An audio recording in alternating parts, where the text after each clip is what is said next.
Uh, Good evening, everybody. Matt M. Roy back once again. Ugh, that was pretty good. I decided to have a cosmopolitan before the live stream today. Hope everybody can see me. I wanted to readjust the camera there. See, I got comfortable. This is what I've been wearing lately. It's been so nice out there. I haven't even had to break out my heavy winter pants yet. Actually, I've just been wearing these light sweats that I got from Gabe's, about 3 or 4 months ago. And these are Urban Frontier. And check this out. That's right, tubers. These are large. I am officially in a large when it comes to stretchy pants. So that is awesome. See who we got here. Stephen Barber, Nick Roberts is here. Okay, we are not going to talk about trolls. That's it. End of it. If you talk about trolls, you will be put in timeout because that's just feeding fodder for them.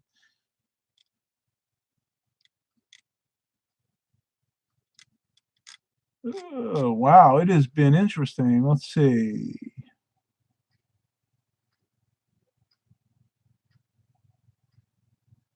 Stephen Barber got Norton. What is it? Norton Security Deluxe.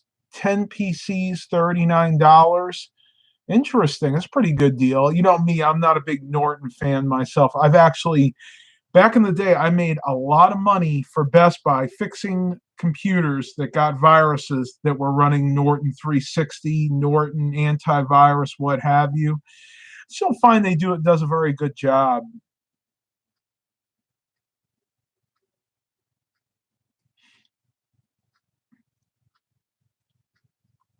Yes, Norton is also, at least Norton 360 tends to be a system resource hog.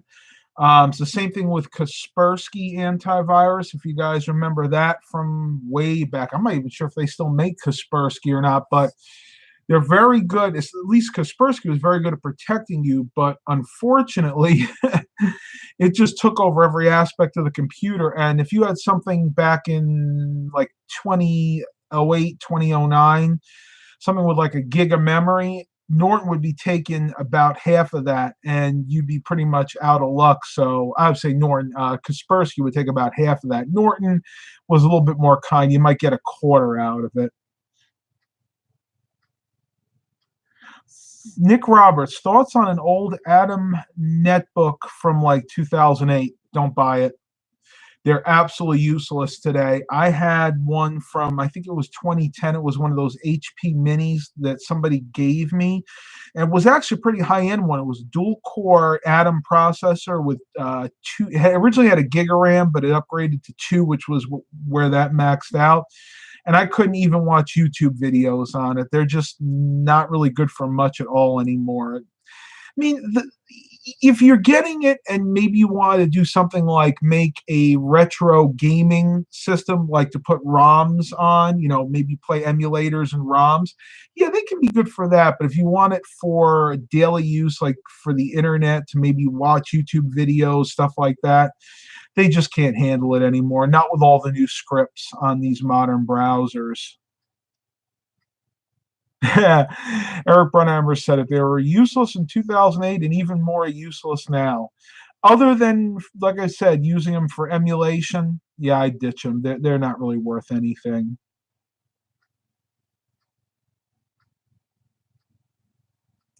Hired Gun says, I haven't bothered with antivirus in years. Defender is great, and I use CC Cleaner for everything else. You're playing with fire, honestly. Windows Defender will only protect you so much. You really need to have, at the very least, something like Avast antivirus, and I would recommend doing that. I use that and Spybot Search and Destroy because Windows Defender doesn't update as much as it should, and even when it does update, it doesn't catch everything.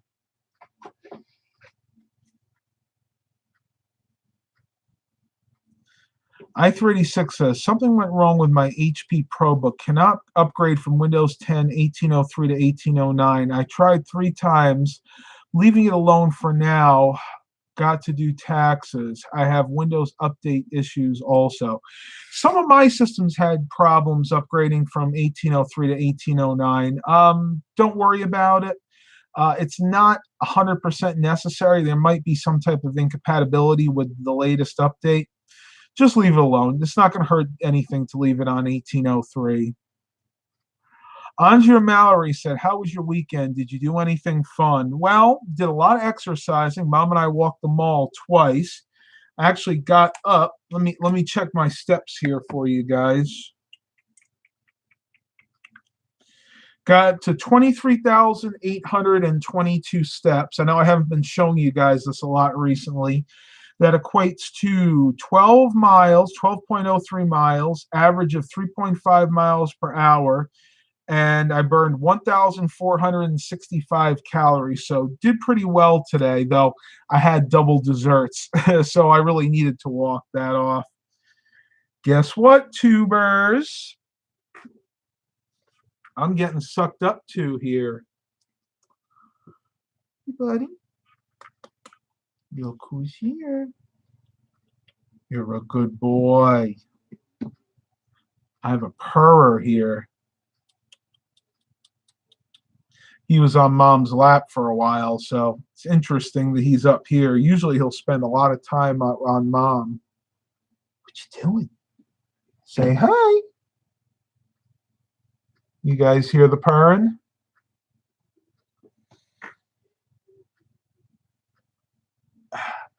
He's purring, but not very loudly. Yeah, good boy.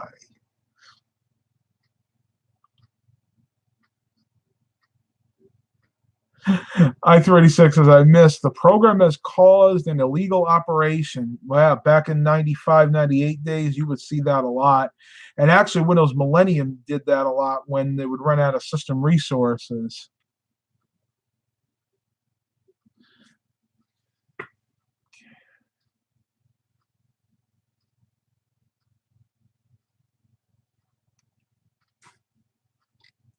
Mark Covington asks, hey, Matt, can everything I have installed be transferred from guest 2 to the new user on the exact same computer? Theoretically, it can, yeah, but you would literally have to copy every file from that account to the new account. I don't know of any other way to do that. Nick Roberts says, I miss LimeWire. Yeah, that's going way back. LimeWire, Napster, Kazaa. Kazaa was another one. All these MP3 was peer-to-peer file sharing systems that they shut down because it's illegal when it really isn't. I mean, you're just sharing ones and zeros, but yeah, it is what it is. When anything fun comes out, the government wants to destroy it.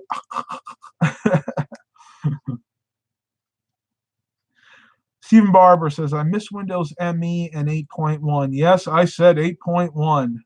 My favorite versions of Windows. Well, my least favorite versions of Windows, especially Windows Millennium. Oh, 8.1 was stable. I just didn't like the interface. Windows ME was not stable at all. Windows Millennium Edition was a total disaster.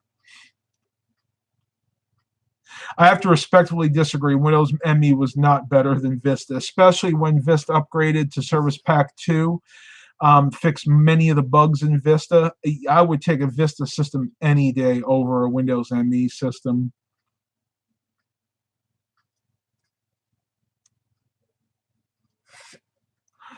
I-36 says, Kazaa, LOL. I have a horror story on that. I'm sure you do, and it probably pertains to a virus. For whatever reason, Kazaa was the virus magnet. Now, LimeWire and Napster weren't immune to viruses either, but for whatever reason, Kazaa, a lot of people I know had viruses come through that particular peer-to-peer sharing network.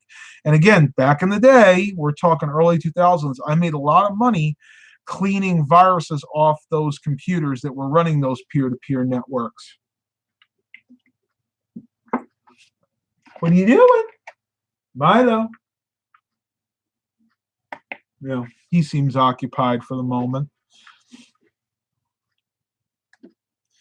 Eric Brunhammer said, I did manage to get a Q9300 installed into that Acer. I started messing with it. Then I had a friend with car trouble and stopped the stream to help her. Oh, well, that's nice. I mean, if somebody needs help, you always got to help. And it's always good if it's a friend. Better if it's a stranger, actually. You get more points with a big man upstairs, I think. Q9300 is a good processor. I'm actually surprised that Acer could support it natively. You have to tell me if you had to do a BIOS update for that or not.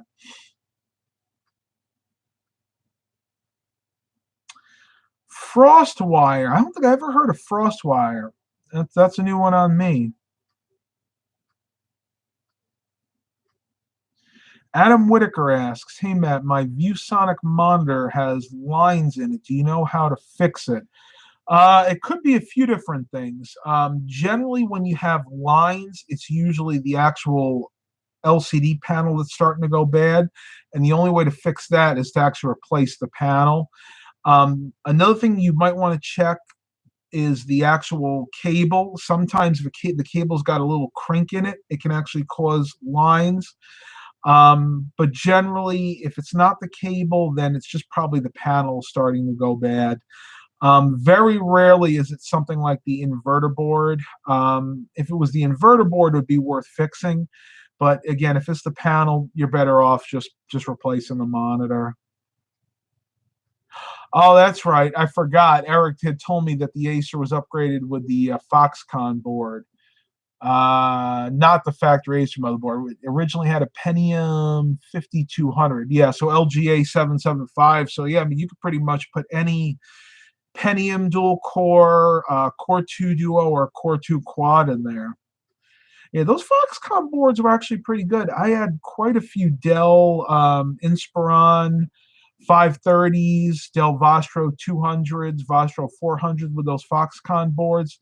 They got a bad rap back in the day because there was a version of those early on that had issues with the motherboard. I think it was like version 1.2, but they only had those out for a few months. They realized there was a problem. Then they upgraded with the new Foxconn board with, I think it was version 1.3 or 1.4. And they were rock solid, reliable boards for many years. Nick Roberts goes, Windows 3.1 was great. Yeah, that was a really good operating system. A major step over Windows 2 and even Windows 3.0. I ran Windows 3.1 a little bit, but most of the time I went with Windows 3.11, Windows for Workgroups, because, of course, it had the network support.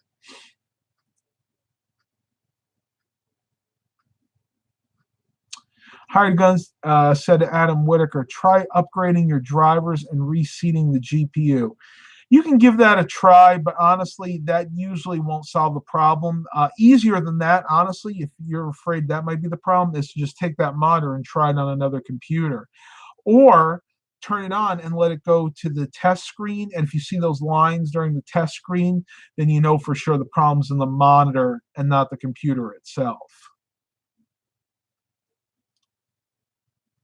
Yeah, Eric said it's not an Acer anymore. It's a Franken computer. I've had quite a few of those in the past. Eric Brunhammer says it runs Linux Mint really nice. I want to get an SSD for it and more RAM and keep it as my spare. Yeah, that would be a good idea. As for SSDs, lately I've really been liking the Western Digital blue drives, the SSDs. For a long time, I went with Crucial drives, MX200s, and I still like those drives, but they're a little overpriced because you're paying for the name, especially when it comes to Crucial, because they were the #1 reseller of memory. But you can get a better deal with the Western Digital drives, and I think they're every bit as reliable.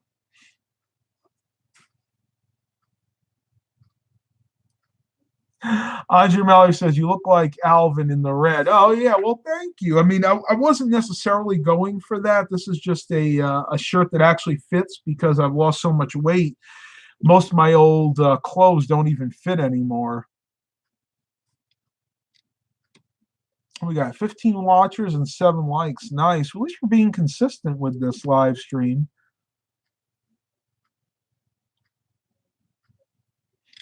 Let me see. We got everything else here.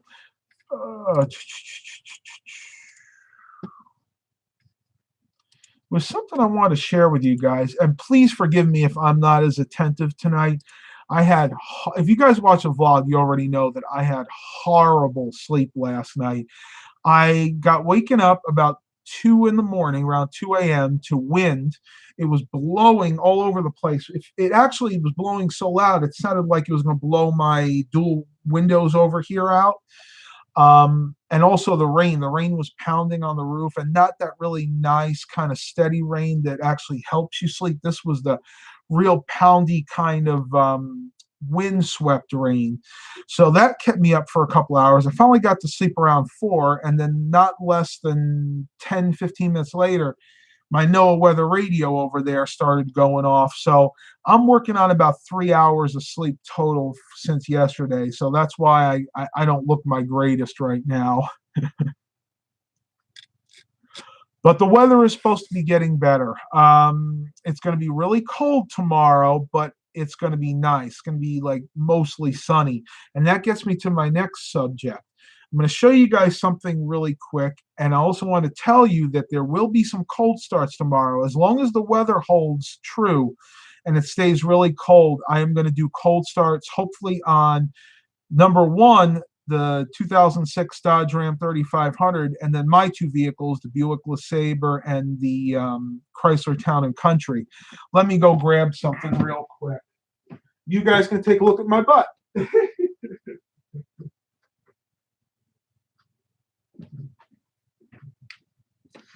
Want to show you guys the setup for the DSLR. This is pretty much how I have it set up right now for filming.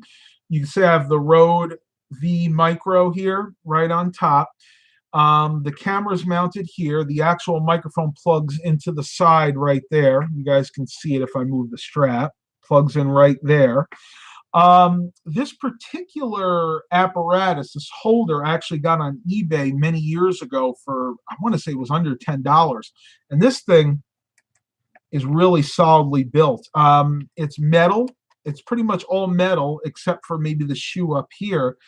And what's nice about it is the microphone is far enough away from the actual lens that you only get the slightest bit of autofocus sound. Now, I'm trying to find a better way to do this, but unfortunately, that's about as far away as I can get the mic because this particular cable doesn't really stretch that far, but it's going to work for now. And I must say the sound quality out of this Rode V Micro microphone is excellent. I think it was worth every bit of the $60 I paid for it. I need to go ahead and try to stretch this cable out a little bit because the microphone isn't sitting quite true. You can see it's kind of in an angle right now, but I'll work that out tomorrow, and hopefully I'll be able to use this to film the cold starts. Worst case scenario, I'll just use the Samsung Galaxy S9 Plus, but I really don't want to do that because the video quality from this is so much better, and with this particular mount, it's much sturdier. You're not going to see all that shaking that you usually get in my vlogs, unfortunately. All right. Oh, we got a lot of messages here. Let me see. I know John Doe wants to have a Super Bowl party. I honestly don't think that's going to happen. I may be actually watching the Super Bowl this year, but I appreciate the suggestion. I-386 says we have had storms move through Georgia, but not as bad, just rain. I was driving home from a trip and had a hard time seeing at night. It was just a long drive home. Well, I'm glad you got home safe. I don't like driving. I don't mind driving in rain, but I don't like driving in rain at night because for me, that's a double whammy. I don't have the best eyesight to begin with. So for it to be raining and being dark, that is like the two worst possibilities for me. And I'd probably get into an accident.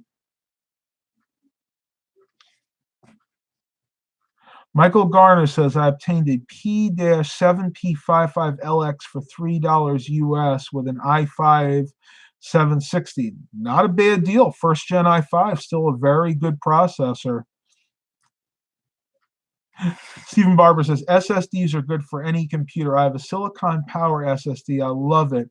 I have one in my main computer, and my laptop are crucial. Okay. I will say this, SSDs are good for most applications except for people that have to move around a lot of data. And the reason being is if you write and rewrite a lot of data to an SSD, it will kill it very quickly. They're not designed for that. If you're doing stuff like that, you're better off just having an SSD, a small one, as your boot drive, and then having conventional hard drives for your archival storage. Like, give you an example, on my Dell XPS 8700 here, I have the 256 gigabyte M-SATA SSD, the Crucial, and then I have a multitude of conventional hard drives. I have a Western Digital and a Seagate 5 terabyte external drive, and I have a 4 terabyte internal Seagate hard drive. That's where I store all of my YouTube videos, my music, my pictures, everything goes on those hard drives. And that's the right way to do it, because even if you had the unlimited resources, you were able to buy enough SSD storage for everything. Just the fact of moving that data around so much will degrade that SSD very, very quickly. No, I-36 do you mean if you format a lot? No, not necessarily. SSDs, you never want to defragment them because that'll kill them really, really quickly. You don't even need to, because SSDs don't store data on a platter. The only reason you defragment conventional hard drives is to put all the data back in contiguous order so it can read the data more quickly from the drive. SSDs, just by their nature, that flash memory that's in there can only be read and rewritten to a certain number of times before that memory is dead. Unlike the conventional hard drive, which you can pretty much write and rewrite to it as much as you want, as long as the hard drive itself, the motors and the heads are running. So that's why I'm saying that if you're the type of person that moves data around a lot. So say you're just for argument's sake, let's say you're a photographer and you are constantly adding new pictures to your library and deleting old ones.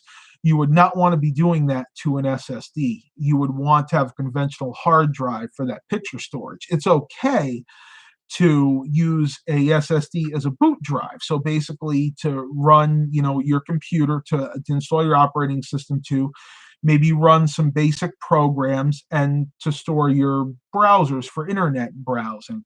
But when it comes to storing the bulk of your data, you want to do that on conventional storage. Sergio Garcia said, I bought an HP TouchSmart IG500 for $10. Don't know if it works, waiting on power adapter from eBay. Nice. You'll have to tell me if that winds up working out. Be cautious when buying power adapters from eBay. The only reason I say that is if you choose one of like the cheap Chinese knockoff ones, they can be of questionable quality. A lot of times they don't even have fuses in them. So when you get it and first plug it in, make sure that when you plug in, you don't see any sparking. If you see sparking, chances are they don't actually have a fuse, or at the very least a fusible link inside. And that can actually cause major damage to your laptop, your tablet, whatever you're plugging that particular AC adapter into. I'm just letting you know this because this has happened to me a few times. I bought these really cheap AC adapters thinking they were a good deal. At the end of the day, they wound up frying the laptop that I bought them for.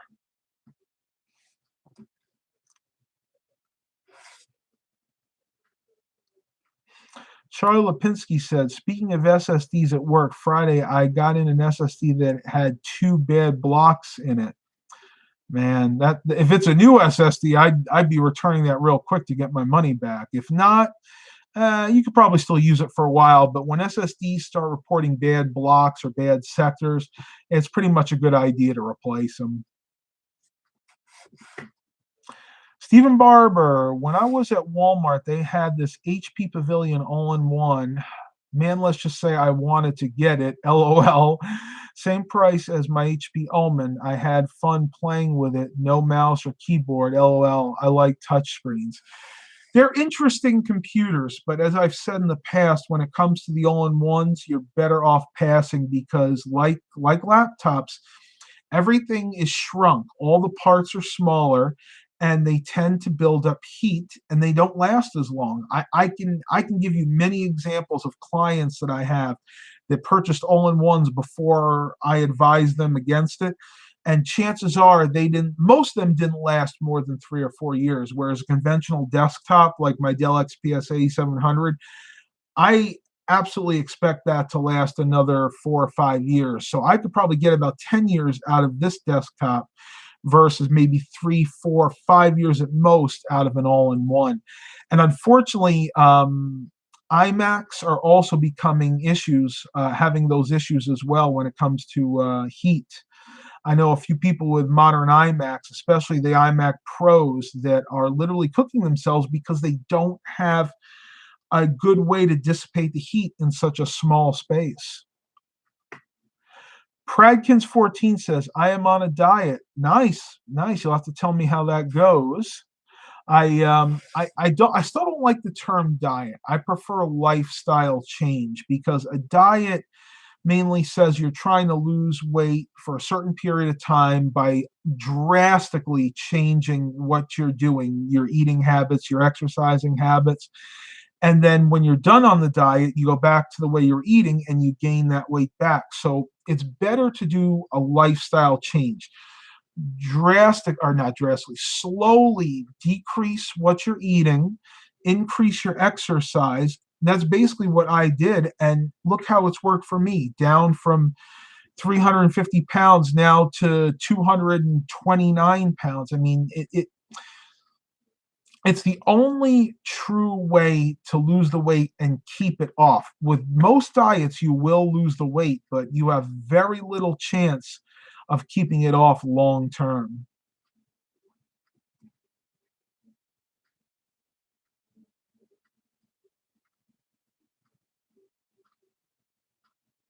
Pradkin said he got a minivan for a road trip to Savannah. Nice. It's a good vehicle for that, for sure.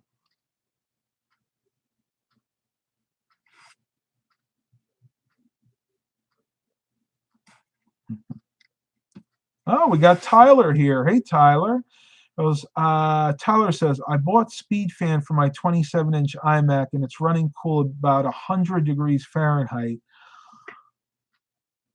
on all of it, GPU, SSD, and the hard drive. Yeah, you can use programs like that. I've used Speed Fan in the past to increase the speed of fans in certain computers, and that's definitely a must if you have an all-in-one. But again, you're putting extra wear on that fan, making it spin faster than it normally would. So this is just my personal preference, and I'm sure people out there have arguments for all-in-one systems.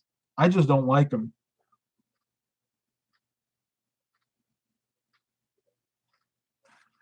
Tyler says, I keep it at 2,500 RPM all the time. That's not too bad. I mean, I've seen systems like that running at 3,000, 3,500 RPM, and that's when you'll start having some excess wear on the fans. But 2,500, that's acceptable. And I would hope that Apple puts pretty good quality fans in there, probably ones with good ball bearings.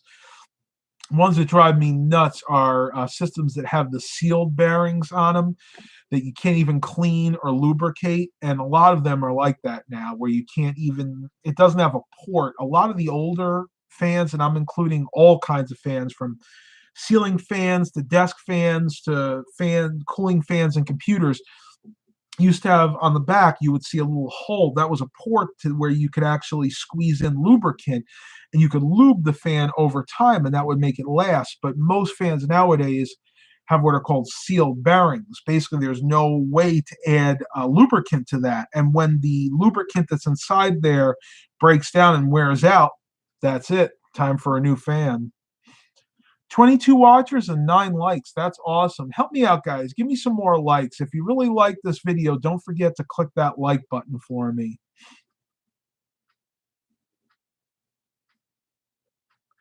Pradkins14 asks, what happened to your old cat, the girl? Well, we had two. If you're talking about LT, unfortunately, LT passed away about a year ago. We had to put her down. We think she had cancer. She actually stopped eating. She was very lethargic. And then after that, for a very short time, we had that cat, Cassie, that looked very similar to Baxter. We had her for maybe a month and a half, 2 months. Unfortunately, we had to give her back because she was very unhappy here. She was actually attacking me, my parents, and she started attacking my dad's clients. So we actually brought her back to the rescue shelter that we got her from. I hated doing that. I never wanted to have to do that to a cat, but she was just not happy here.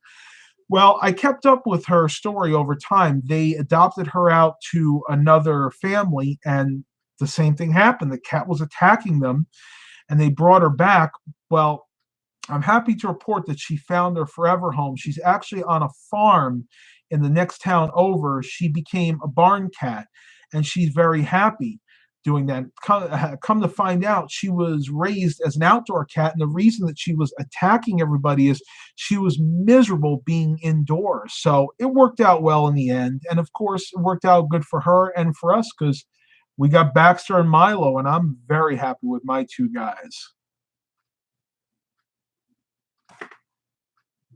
Tyler says, the fan is pretty quiet. I'm surprised. And yes, it's a ball bearing fan. I had it apart to do some repairs on the 27-inch, and it's very well built.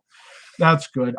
Again, if you notice any kind of noise coming out of that fan, if it sounds even the slightest bit odd, like there's a vibration, I would replace it, because that just means at this point that the lubricant's dried up and it's living on borrowed time.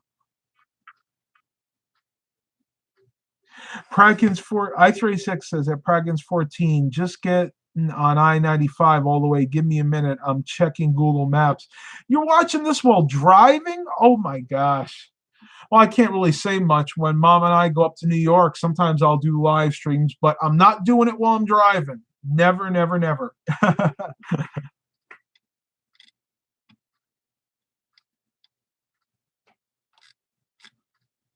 7 hours and 26 minutes. That's not too bad. It takes me, when we go from here to my uncle's place up in Binghamton, takes me about 8 hours and 40 minutes that's without stops. But with stops, it's a lot longer than that. It's like 9 or 10 hours. Tyler goes, I'm so glad I bought the Benz all-wheel drive because I just came from the farm and there was a foot of snow on the road. Went right through it. Yeah, being where you live, Tyler, I would have a four-wheel drive too. Neither of my vehicles are four-wheel drive, the van or the Buick. But around here, really doesn't matter. The most snow we might see is a foot. And my van is actually very good in snow. I took it out last year when we had like 13, 14 inches. And being it's just front wheel drive, it was amazing. I actually thought it was an all-wheel drive van, and they just neglected to put the decals on it because it rode that good. And it was not only snowy, but it was icy. This was a foot of snow with ice on top. So, I mean, that thing is fantastic. I don't know, maybe all Chrysler Town and Countries are very good in snow.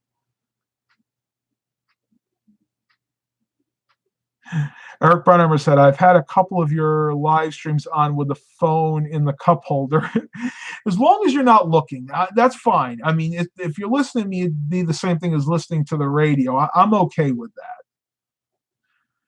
Tyler goes, my Chevy Avalanche battery died, LOL, and I did film it. Of course it does. It went out, don't film it. When I don't, what does it say?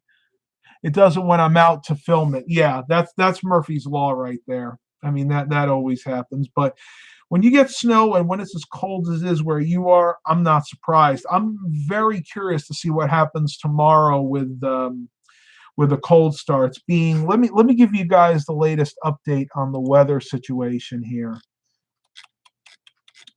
because I think as of yesterday we're supposed to be into the teens tomorrow.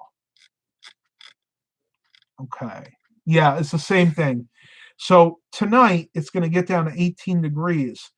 Tomorrow morning it could get as high as 29, but by tomorrow night it's going to be back down to 19 degrees. So when you factor in the temperatures, the engine blocks of each of our vehicles should be right around 19, 20 degrees when I go out there to film it. So yeah, I think we'll be pretty good. I think we'll have some good cold starts tomorrow.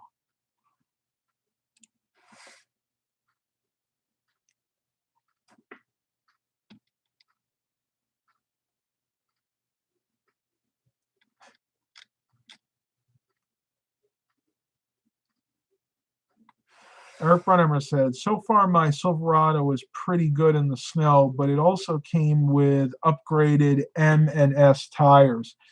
Tires do make a big difference. I mean, with my Chrysler Town and Country, I actually no. As a matter of fact, when I rode it last year, I had the old tires. I didn't get the new set of tires until last. When was it? Probably the spring. So, I mean, it should be even that. It should be that much better because I actually bought the same tires that came with it. They're the Yokohama Advent Touring tires, and they're really, really good for snow. It is hot, Adam Whitaker said. I'm not exactly sure what you mean. Let me take another sip of water. It's funny. It's humid out, but yet I am very dry. And I'm not the only one. A lot of my neighbors are telling me that they're very dry. Their throat's dry. Their nasal passages are dry. It's like I'm living in the desert right now. Hot in New Zealand. Oh, I'm sure it'd be nice to be out there now.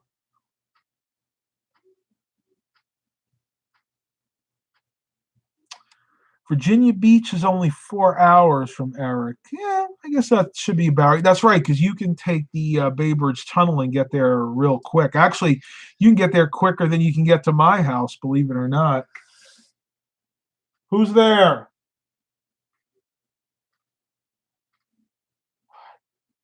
Hello? Must be one of the cats. Tyler asks, how's your dad's truck run? The truck's really good as far as I know. Really, really haven't run it too much recently. He had it out about a week ago. Right after we got the truck, we had a lot of work done to it. We had some front suspension work done. I can't remember what it's called, but they replaced. It's not the engine block heater. I think it's the intake heater was replaced. That was what was causing the check engine light to come on. But everything else works great on that truck. It doesn't have any injector problems, doesn't leak anything. It's really good. I've been pretty impressed with it so far. The only odd thing is when trying to put it into reverse, it's very hard to get from park to reverse. And I actually looked that up, and apparently it's a quirk of that particular transmission that they used in the 2006. Tyler says Cummins are good engines. Yes, they are. I would have to say years ago, my favorite engine was definitely the 7.3 International, like the same one that was in my dad's 2002 F250. But I'm steadily noticing that the Cummins is not only a nicer running engine, it has more torque, especially in the low end. And that's really important when you're trying to drive through heavy snow. Nessie's here? No Nessie here.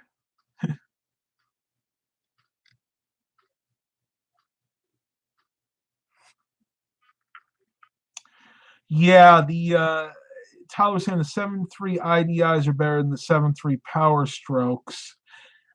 I'll be honest with you, I've only ever ran and driven a Power Stroke. I've never driven a 7.3 IDI, so I really can't. I'll have to take your word for that.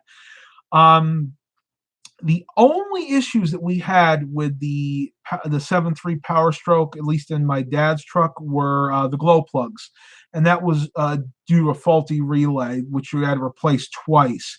But no other problems. I mean, those 7.3s used to suffer from injector issues, but his truck only had like 110,000 miles on it, so it really was too young to have those kind of problems. The reason we had to get rid of the Ford was one of rot. That truck was rotten underneath. The rockers were gone. The bed was rotted out. Matter of fact, the running boards, the rockers were so rotten that if you were to step on the running board, you could actually see it flex down like this. And right before we got rid of it, the driver's side running board, my dad went to step on it one day and it just broke. So we knew that we had to get rid of it. And honestly, we were still actually able to get quite a bit of money for it.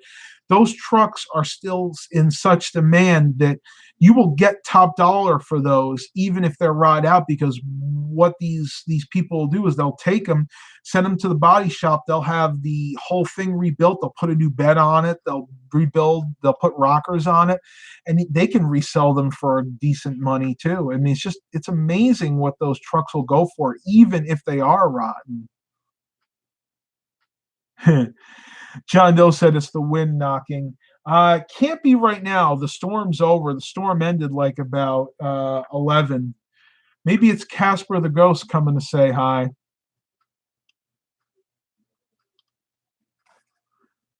Eric Brunhammer said, hopefully ordering my running board soon. Nice. I can't wait to see it.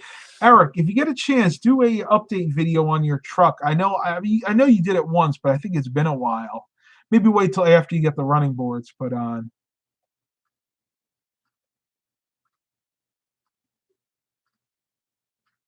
I-386 says, I went from DC to Salisbury, Maryland, down the coast to Georgia.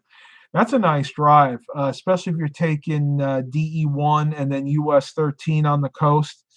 Beautiful out there. What I like to do when we go up to my uncle's place, especially during the spring and summer times, instead of going up I-80, what is it? 295, 395, the Capitol Beltway, we actually go to the East Coast over the Chesapeake Bay Bridge Tunnel, and we make a day of it. We actually stop all along there on Saturdays. They have garage sales and flea markets. We stop at all those, and we make a day of it. It's actually a lot of fun.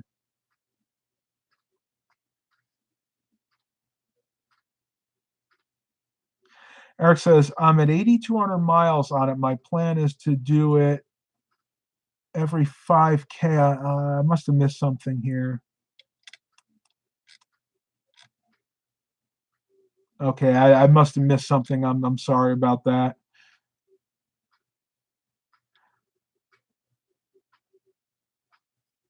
I-36, I seen those sales. Yeah, if you go up it's two different roads. It's US 13, and then we get into Delaware, it turns into DE1, but it basically just rides the coast.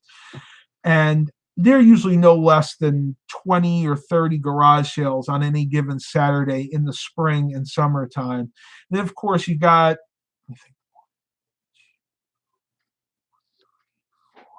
4 or 5 flea markets. I think there's 5, if I'm not mistaken, though. We only usually stop at 3 that are worth seeing. And it's really fun. I mean, really fun. James King says, do you drink booze or smoke or vape? I don't smoke and I don't vape. I'm actually allergic to cigarettes and never really was interested in vaping. I like a drink every once in a while. I actually had one tonight. I made myself a Cosmopolitan. That's the Cosmo mix with a little bit of vodka in it.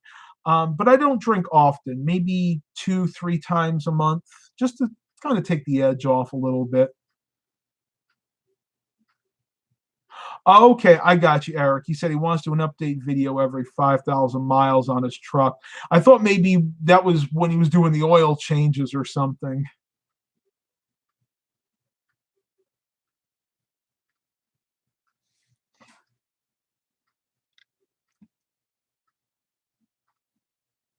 I-386 says moonshine. I haven't had moonshine in years. You can get it here. The local Virginia ABC stores actually sell it. They have what's called legal moonshine. And supposedly it's just like the illegal stuff, but it's regulated. So you have to pay tax on it. You have to, they have to adhere to certain standards, if you will. Stephen Barber says, I'm back. Had to reboot my computer. My work IT software needed to update and asked me to start, but I can't access my work computer for some reason. Interesting. You must have a remote connection there. Probably I don't know if it's a VM terminal or something. But yeah, I mean, that's okay. If you have to leave for some reason, that's no problem.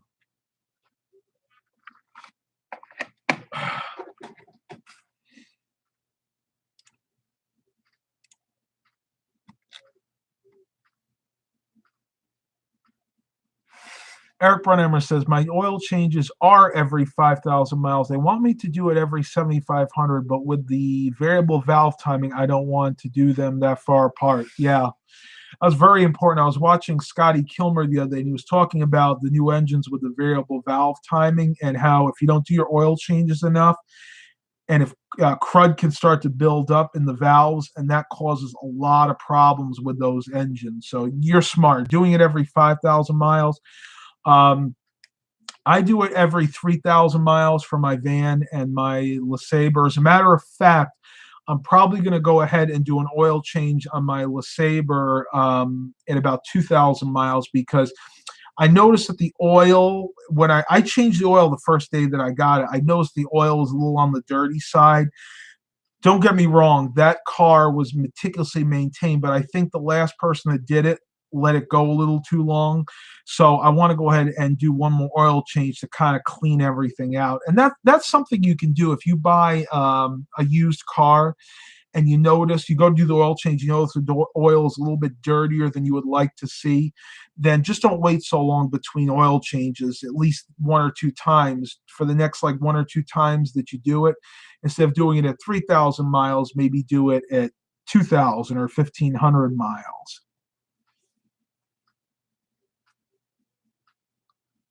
Eric Brunhammer said, add 8 quarts of full synthetic OW20 isn't cheap either. Yeah, I'm sure it is. That's why I like driving the old LeSabre.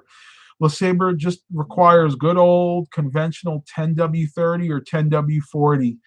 Really cheap to run and won't do any damage to that engine. Now, bearing in mind that has a 3800 Series 2 V6, which is pretty much bulletproof anyway. Okay, Stephen Barber says using TeamViewer. Yeah, I've used TeamViewer in the past. That's a good program. It can get glitchy depending on the version that you use, but for the most part, I haven't had a lot of issues with it.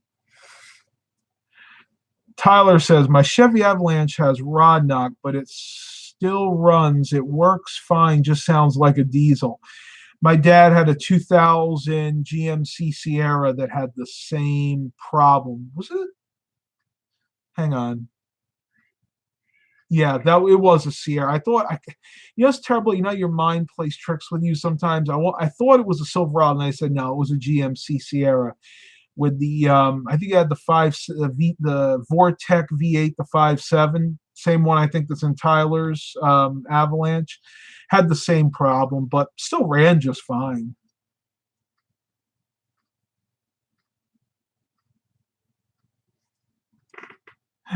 Nick Roberts says, my sister has OCD and changed her oil every week in her car. Man, that local garage must have loved her. Oh, man. Making buku bucks off of that. Believe it or not, you can actually do damage to your engine changing the oil too often because, believe it or not, as the oil sits in the car and gets a little bit dirtier, the viscosity of it gets a little bit thicker and actually can protect your engine better. To keep changing your oil that frequently and never let any dirt at all build up in there can actually make it so the parts aren't being lubricated properly. I've actually seen that happen, believe it or not. It's really sad. Tell her not to do it. I know it's hard. I have OCD myself. There are certain things that drive me up the wall. But you got to work with it. Tyler says, okay, yours is the 5.3. Okay.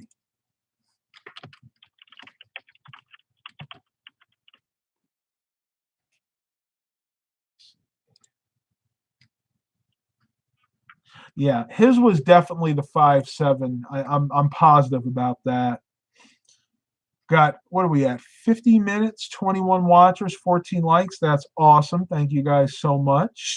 Super chats are open if anybody wants to donate anything to the channel. Any little donation would be much appreciated.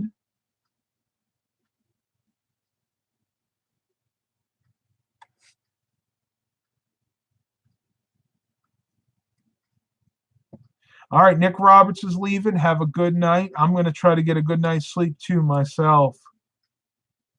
Mark Covington says, what can I do about my 2008 HHR continuing to say SVC tire monitor? What can I do to stop that problem? I had a similar issue with the 2010 Chrysler Town and Country.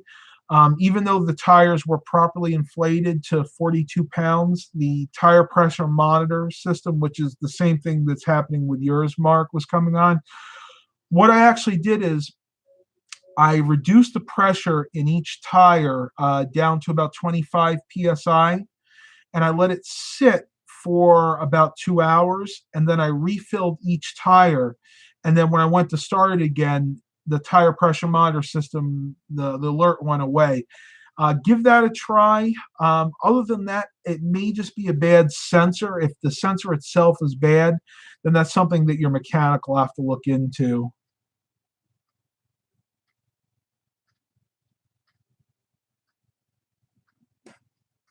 All right, tubers, I'm going to end the live stream. I see we're losing a lot of people. I'm losing steam. I had a really busy day. I'm really tired now. Hope you guys really enjoyed this tonight. Please continue to like and subscribe. And as always, have a blessed day, everybody.